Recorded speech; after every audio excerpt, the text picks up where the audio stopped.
l'honorable Malik Diaw, qui aurait tant aimé être avec vous, mais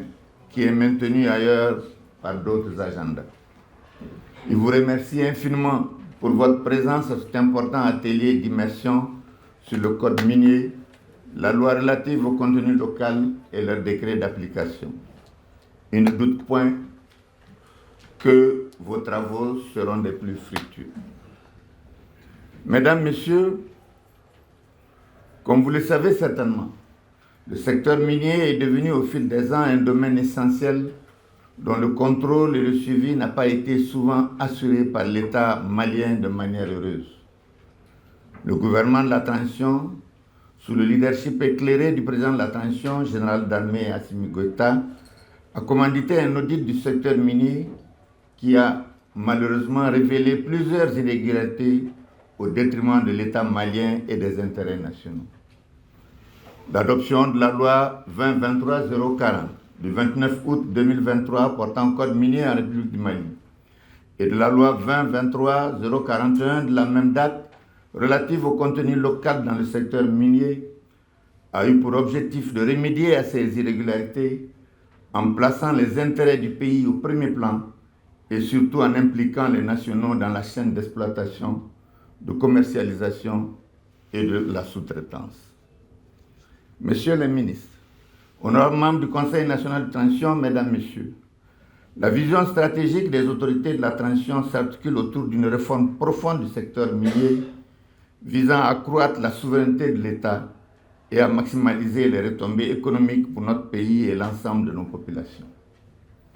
En dotant le pays du nouveau code minier et de la loi relative au contenu local en 2023, le Conseil national de transition s'est engagé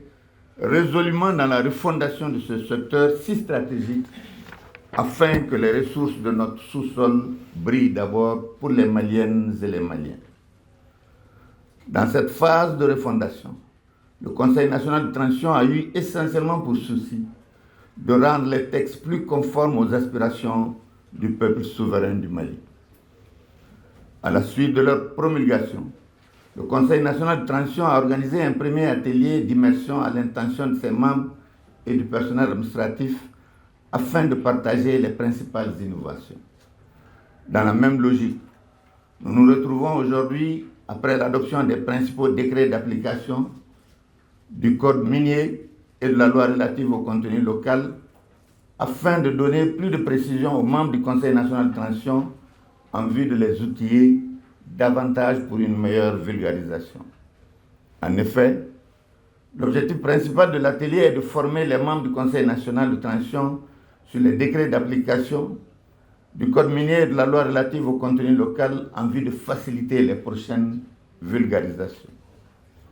Au cours de l'atelier, il s'agira aussi d'expliquer aux membres du Conseil national de transition ainsi qu'au cadre de l'administration parlementaire le bien fondé des réformes entreprises dans le secteur minier et leur impact sur le développement socio-économique de notre pays. En le faisant, nous pourrons nous approprier les opportunités offertes par le code minier et la loi relative au contenu local. Messieurs les ministres, honorables membres du Conseil national de transition, mesdames et messieurs, le Conseil national de transition souhaite qu'à l'issue de cet atelier d'immersion, l'ensemble des participants s'approprient le contenu des décrets d'application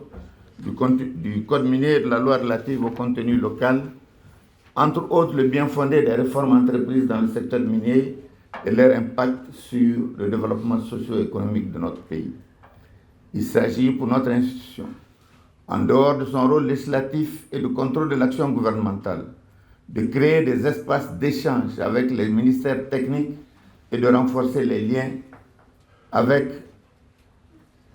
afin que les acteurs étatiques aient une compréhension commune et partagée des questions relatives au code minier et au contenu local. Je voudrais déjà féliciter et remercier les éminents experts qui auront en charge d'animer les différents modules de cette journée. J'invite par conséquent l'ensemble des participants à une plus grande assiduité permettant de tirer le maximum de profit de cet atelier d'immersion. Je demeure convaincu qu'au sortir de l'atelier, nous disposerons d'un vivier d'ambassadeurs dévoués du code minier et du contenu local. Sur ce, Je déclare ouverts les travaux de l'atelier d'immersion sur le code minier en République du Mali